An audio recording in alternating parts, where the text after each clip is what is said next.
seconds.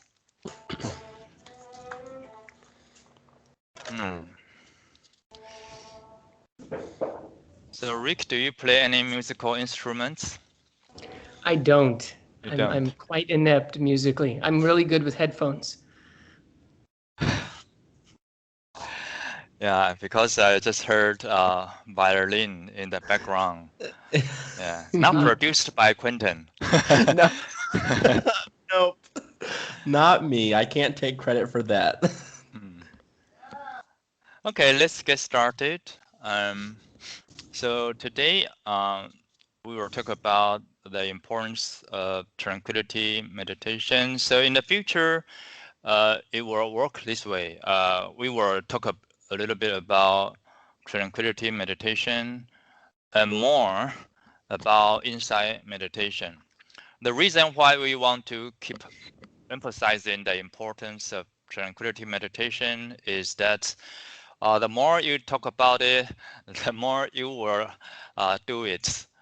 And also, when we talk about something that we want to stay away from, we have to talk about its danger all the time so that you are mindful and you are careful. Hi, Emily.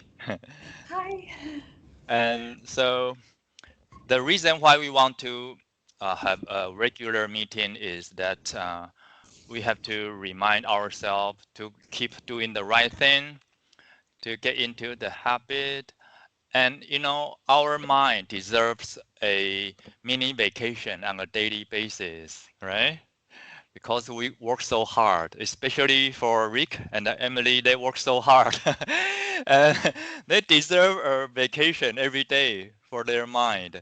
So it's a good idea to set aside 50 minutes at a specific time each day for meditation.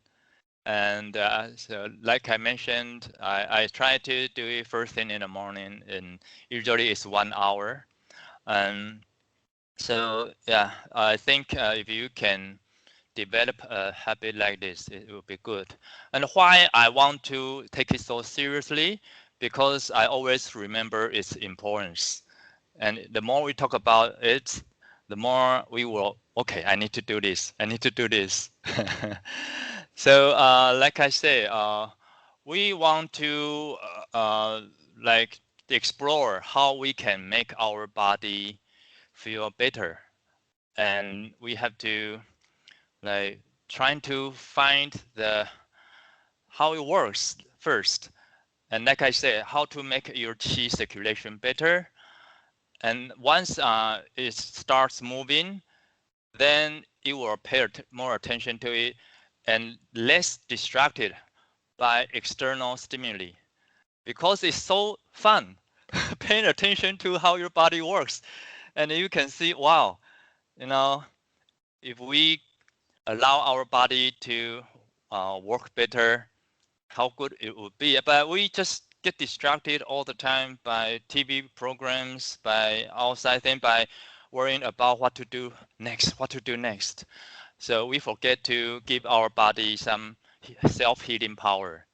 You know, so we want to regain that self-healing power for our body. And once it feels very present, you don't need that much like outside help, like painkillers, sleeping pills, and so we want to cut down on our reliance on medications or intoxicants like alcohol and cigarettes or marijuana. And I think it's a bad direction for the United States to legalize marijuana use for entertainment use, not just medical use, because people will rely more on intoxicants, and they forget they can produce good chemicals inside their brain if they do the right thing. Yeah, so you have to give your own body some help, and then we don't need to depend more on outside help. And second, if we meditate, if we pay attention, we are mindful of our own emotions. Sometimes we get angry without knowing it, and then we say things to hurt others. But if you are a meditator, you know it's coming. Woo! Your anger is arising. You'd better do something about it. And that is you give yourself some time to practice reflecting on your body, on your emotions, on your feelings. So you are there. You are ready when it happens, when bad thing happen. And also, if you practice long enough, it will lead to a present abiding in the here and the now. Don't have to wait for like people say heaven in the afterlife. You can just enjoy life here and now. And but that takes a lot of practice to be able to enjoy this kind of feeling. You don't have to let your mind work so hard to have this kind of feeling. Just pay attention to one thing, and then it will get there. I'm trying to get there, and I feel so good. Sometimes I don't feel the existence of my body, and so if you have some bodily pain, and if your body just disappear, so is your pain, right? So, uh, and then I think the most important thing is that it's the foundation of all other higher skill, higher level skills. So don't tell me you are a wise man if you have trouble concentrating on one thing, right? Because all higher level skill takes a very deep level of concentration. If you are a baseball hitter, you have to concentrate. You keep your eye on the ball, right? So everybody needs practice to concentrate. And if you don't have concentration, then you won't be able to make some breakthrough. Yeah. So that's why we need to remind each other that we need to do this on a daily basis, so that our life will get better and better, and we will be able to make some breakthrough in the future. And if you just get knowledge, you just read books, that's not good enough, because it just sticks on the surface. It doesn't get into your consciousness if you don't let it sink in, set in. So you just need to uh, set aside some time to practice tranquility meditation. And it's easy. You just try not to get distracted, but easier said than done. Just have to ask your mind, come back, come back. I don't care how many times I tell you to come back, even 1,000 times. That's what I'm going to do. I mean business. Just come back. Don't get stressed. Come back. Every day, come back. Okay, now I will talk about the second part, the insight meditation. So there are hundreds or thousands of ideas that help you with insight meditation. And the tranquility meditation we do is just a foundation for us to advance to insight meditation. Because once you got so many good ideas, and you can use them and in your daily life, then whatever bad thing happen, you are ready and you know how to solve them. So I just told Quentin that some people are so rude. They are so selfish. I deal with them every day, and in order to try not to get affected by those people, I always remind myself. I put something like, be grateful to those who give you an opportunity to practice patience. Yeah. And I don't know. I didn't know I could be very angry, because usually I'm good-tempered. But that means you still have that deep inside. And these people just try to, help you understand. Wow, you still have that anger inside, even though it's deep inside your consciousness. So I'm grateful. I can sense it. That means I need to work on it more. And so I'm grateful, and I thank you for reminded me that I had to deal with my anger issue. So, it helps me deal with problems. I always see an opportunity in every crisis. So my head just tell me, okay, something good will happen. I comfort myself. If something bad happens, okay, I need to get something positive out of this. I don't want to waste this opportunity. I need to get something positive. Yeah. So this is how I deal with so many problems, so much frustration on a daily basis, yeah. And it helps me a lot.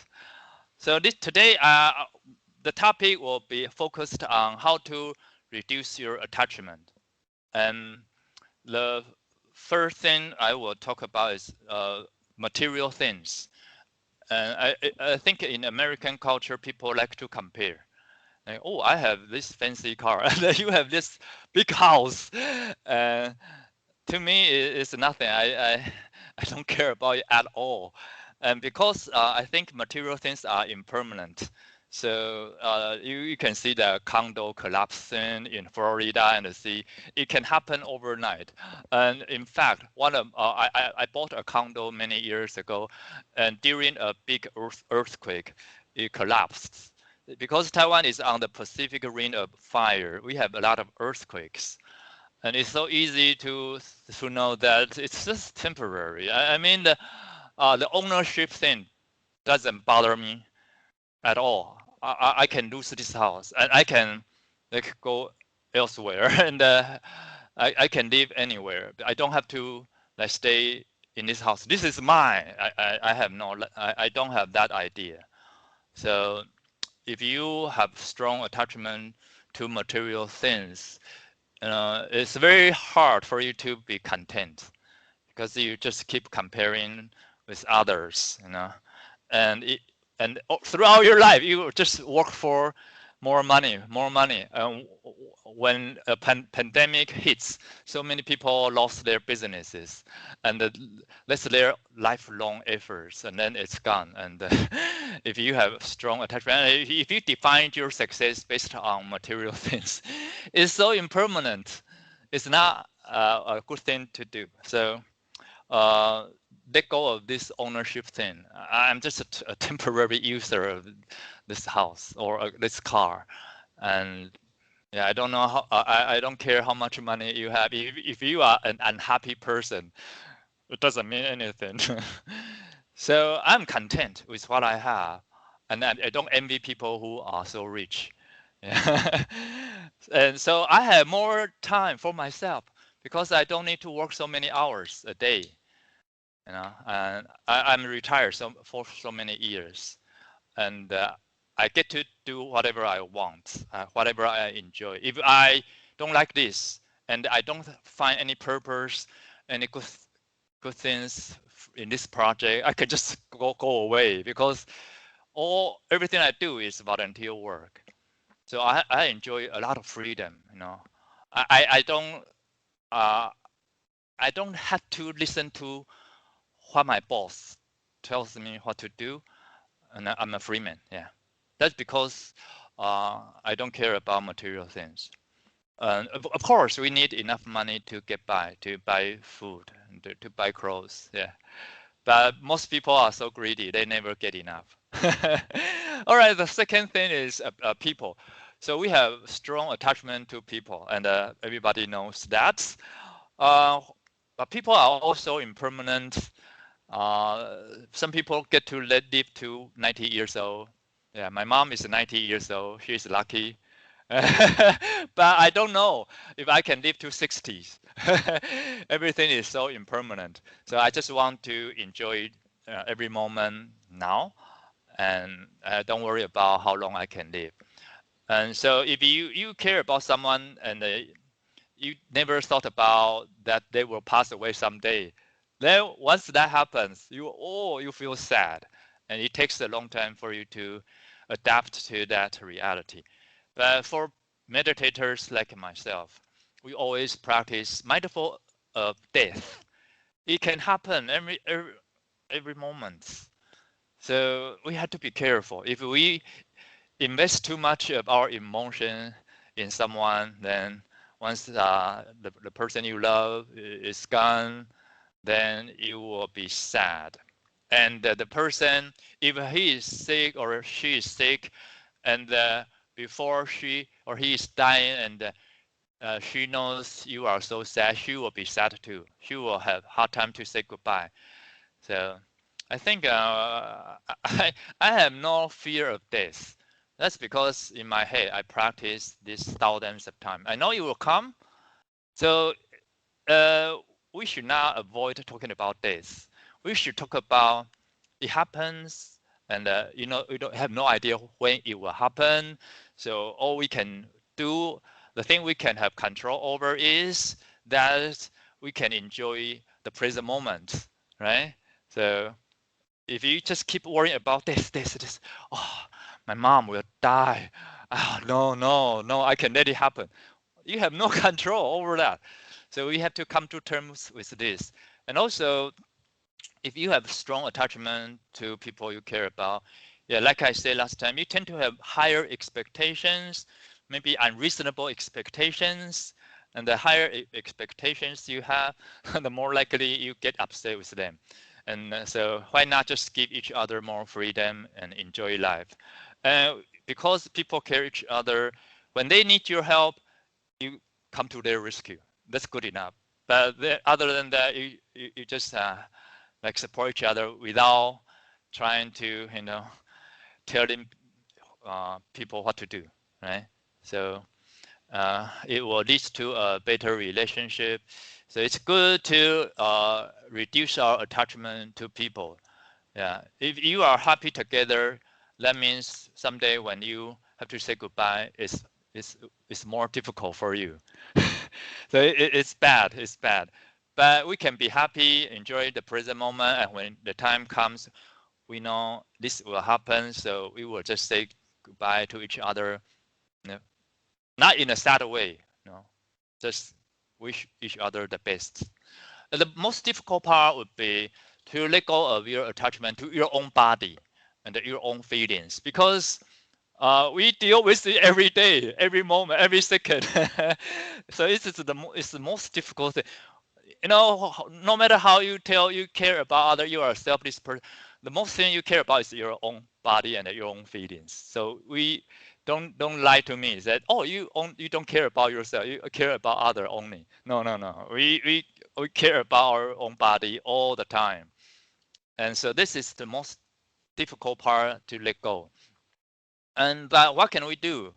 We can only eat healthy and exercise regularly, get enough sleep, and when he is sick, we go to the doctor, take medications. That's good enough. Most people do not do this, and they have wishful thinking.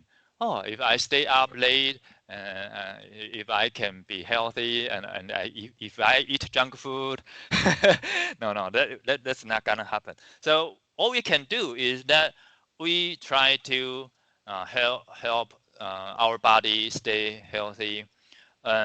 So that ironically, many people after they are diagnosed with cancer, it's the anxiety that kills them, not the cancer itself, because they are so worried about their body, and they don't accept the fact they will die.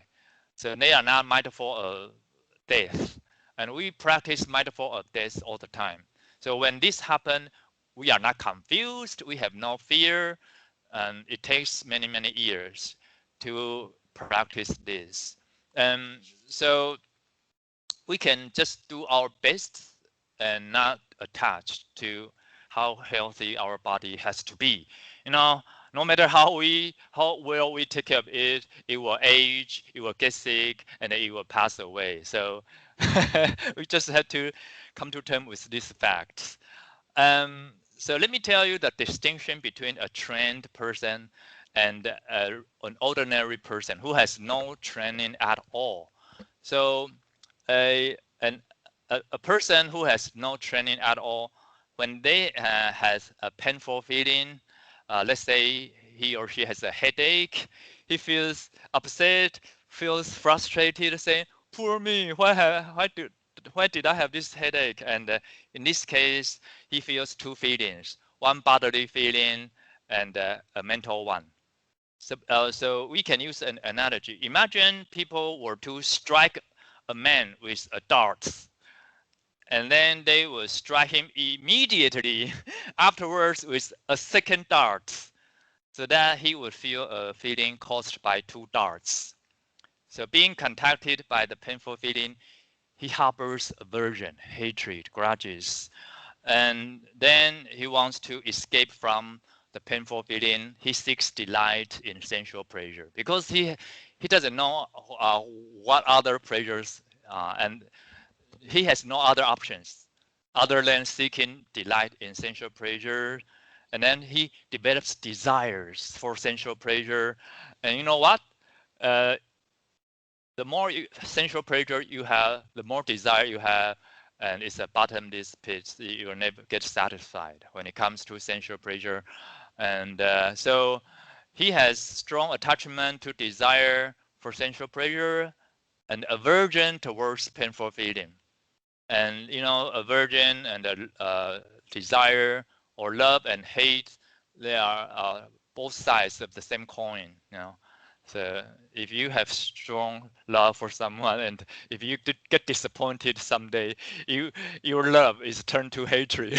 I treat you so well, and why don't you be like? Why are you not nice back to me? And you have this kind of attachment. So a wise person is detached and not attached. Yeah. So a well-trained person doesn't work like this. He doesn't have strong attachment to his body or his feelings, because it's also impermanent. And so when he is contacted by a painful feeling, he doesn't feel upset or frustrated. He feels just one feeling. That is a bodily feeling and not a mental one. So suppose people were to strike the man with a dart, they would not strike him immediately afterwards with a second dart. So, but in most cases, the second dart is thrown by yourself. Yeah. Oh, I have a headache. Oh, poor me. Oh, what I have done wrong. And self-pity.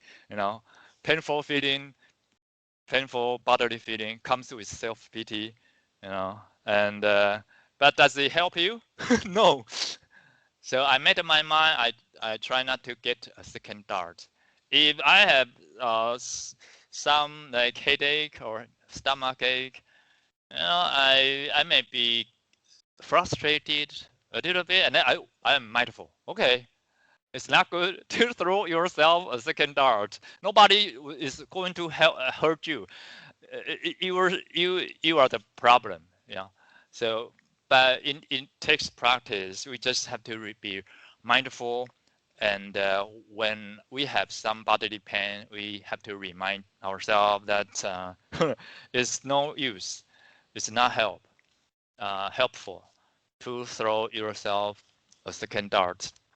So a well-trained person tries to separate bodily feelings from mental feelings. So if I have a headache, it's okay. I can distract my attention. I can direct my attention to something else instead of focusing on all of your energy on that bodily pain. It makes things worse, right? So my advice would be, if you have a headache, you call Quentin. You talk to someone. Quentin, do you need my help? Yes, the other day you told me you need me to work on something for you. And Quentin, oh really? You are so kind. Yes, I need your help. And then, so the good energy you give to Quentin will bounce back to you, and then you forget about your pain. So it happened before. I had a serious headache. Stomach ache. And then I have some self-pity for a few moments. And then, no, I don't want to do this anymore. So I try to help my student figure out something.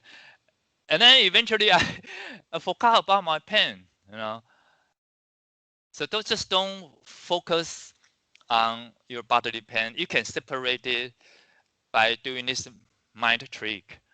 And so do a good deed do a good deed to make yourself feel good about yourself, or you can compliment Bridget. Oh, Bridget, you are so nice. Oh, Emily, you are a great teacher. Rick, you are such a great architect. I like the house you designed for us. And then you can see their smile, and when they smile, you also wow, So it can be as easy as complimenting someone for their good work, right? And then you forget about your headache. It's very useful. It's very effective. So there are so many ways to help you become more detached to your own bodily feelings or your mental feelings. You just need to practice, and the more you practice, the more easily you can do this. So yeah, I think every week I'm going to share some ideas for insight meditation. So if you have 15 minutes, maybe spend the first 10 minutes on concentrating just on one thing.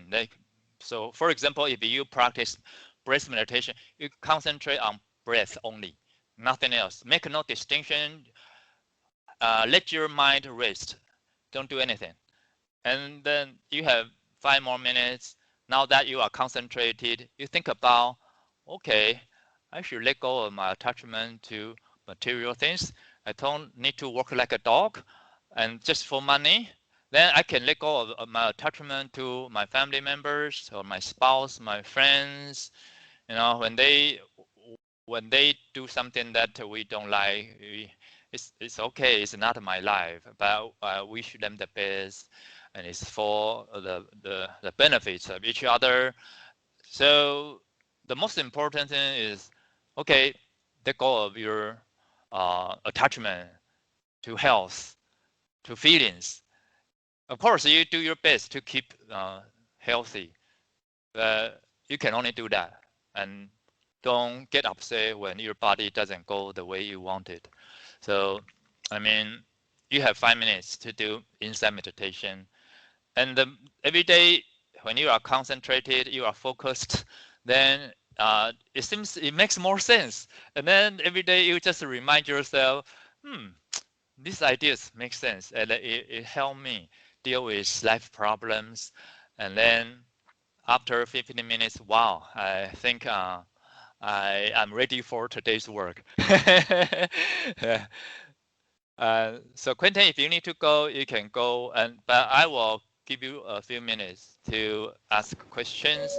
And please make a group call because maybe I will be a minute late. So you go ahead and yeah, when time Oh, comes. yeah, I will do the group call for our class. And no questions, but I loved one thing that just really has stuck with me. And I think I might take your tip and kind of have a note or something.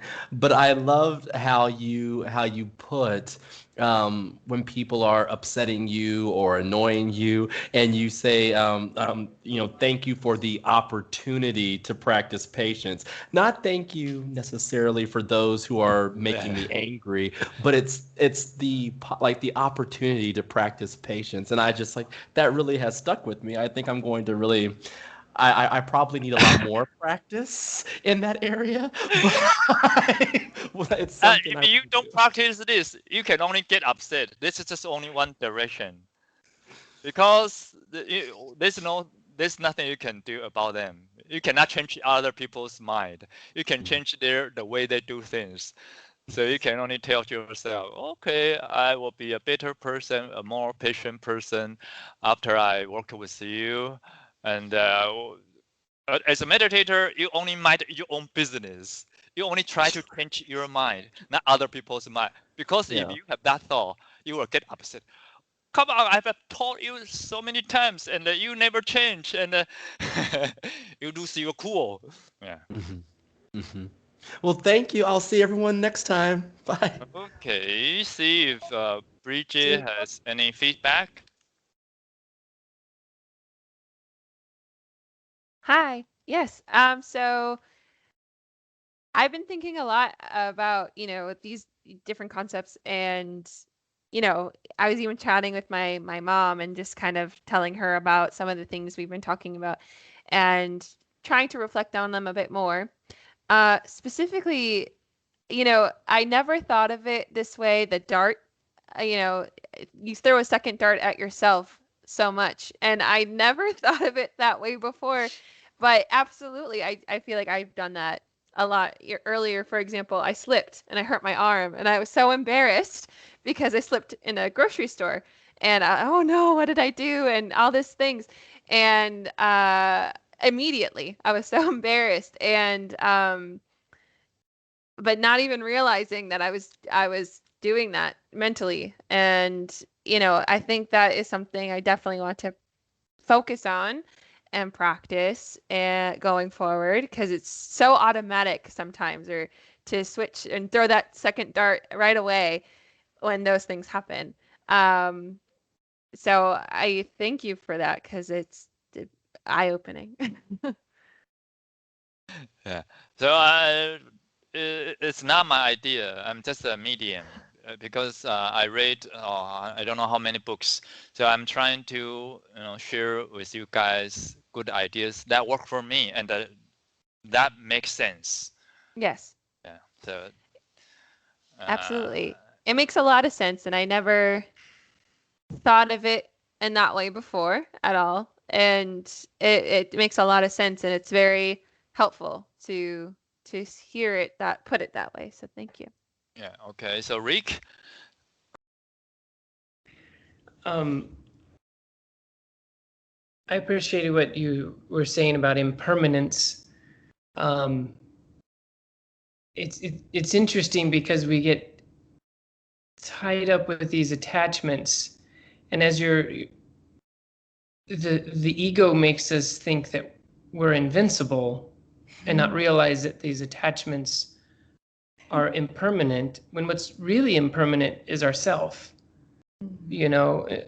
Sure, we buy a house and fill it with stuff, but that stuff will actually outlast us. We're the impermanent thing. So when if I can think about it in those terms, I think I can find a way to detach more from other things, because I will see that I'm the thing that is an attachment to those things, because I won't be here much longer, relative to a car that's made of steel and it will transform itself over hundreds of years. And I guess my physical form will transform as well, but the mental electricity is what's impermanent. So that's a very interesting thing for me to ponder on and take that into things that I am attached to, to find ways to let go. Okay, Emily. Well, I really appreciated the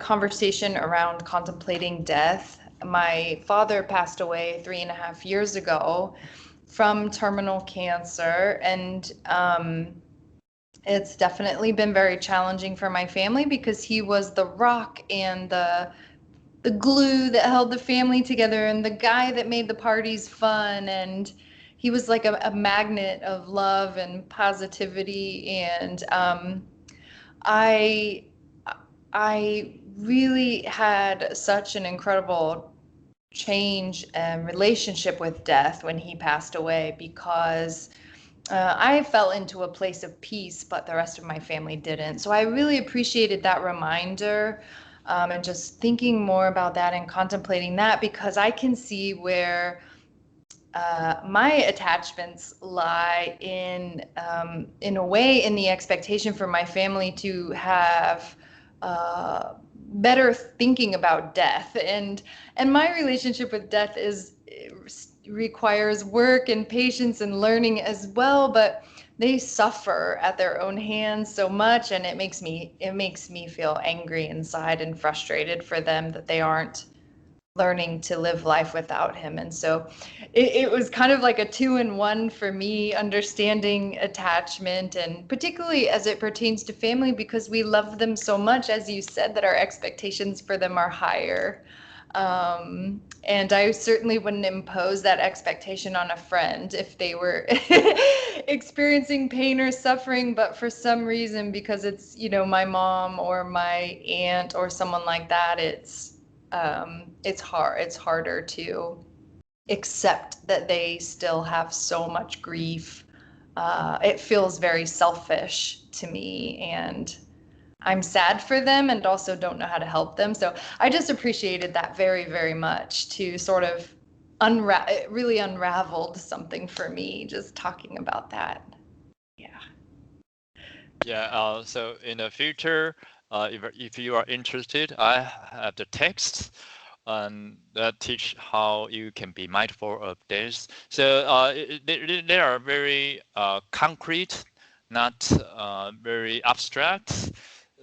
So the book teaches how you can think about those who passed away, no matter how powerful they were, how smart, how like anything, then they cannot escape the the fate passing away. So if they did, then we can predict that we will follow their footsteps, and also our family members are heading for that direction. And so it just try to help you get over it and not avoid talking about it, and helping everybody get prepared, cherish every moment they have in life, not wasting their time and arguing or fighting over trivial things, because they know, I'm getting closer to the finish line every day. I'd better enjoy my moment I have right now and not fret over trivial things like, I say please, why don't you say please? Why don't you say thank you to me? I help you so much, and you never appreciate what I have done for you. And then just so many small things, and we wasted our time on that kind of stuff. And so it's not a bad idea to know more about this. In fact, it can help you cherish the moment you have, and try to make the best use of your time. And if we, in our lifetime, we can help people, and we can do good deeds, inspire people, also help ourselves get more compassionate or wiser, then we just make the best use of our lifetime, and not trying to get drunk, arguing about politics or about small things like who should do more housework, and why don't you treat me the way I treat you, and so. And I used to keep meditation journals, so I try to quickly write down if I get distracted a lot today, just some lines, and how I feel about something today, and what I need to work on more. And if you can keep a journal and keep records of your progress, that would be great. And I'm so happy. I'm so grateful that I have the opportunity to share ideas with you guys, because if you go alone, sometimes you get lazy. If you have responsibility, you are working with a group of people, you have to share with them more ideas. Then I will be more diligent. I will not neglect my responsibility. So same thing happens to many people, that if they have responsibility and they meet regularly, then it's more likely they will not get lazy. And if it's just me, okay, I can put it all. Okay, I can put it all, and then it never happens. So I think it's good to meet regularly, and I have a topic for everybody every week. And then if you think they are useful, you can think about them in your meditation. Like if you have 1 hour, then maybe 20 minutes for insight meditation. Try to make sense of what we just shared, and try to make these ideas stick to your mind, and then you can like practice them in your daily life. The more you practice, the more familiar you are with them, and the more natural you feel. Yeah, I have changed my habits. Oh, I have changed my thoughts. That's good. Okay, I need to help Quentin with his class. Thank you, everyone, and have a good night. Bye bye. Thank you. So good to see you both. Yeah. Yes, good to see you. Thank you. Bye.